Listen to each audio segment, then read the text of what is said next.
Hi guys, so this is day 2 progress of me working on the Homestead home walls. I'm working on the front right now.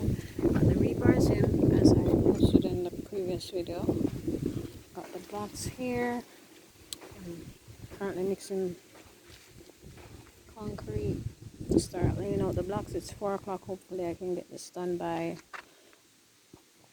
then and start on the opposite side of the wall. This girl is keeping me company.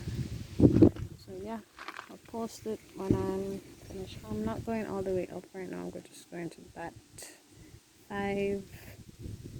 There's one already. So 5 more block heights. Then I fill them with concrete. And then I continue up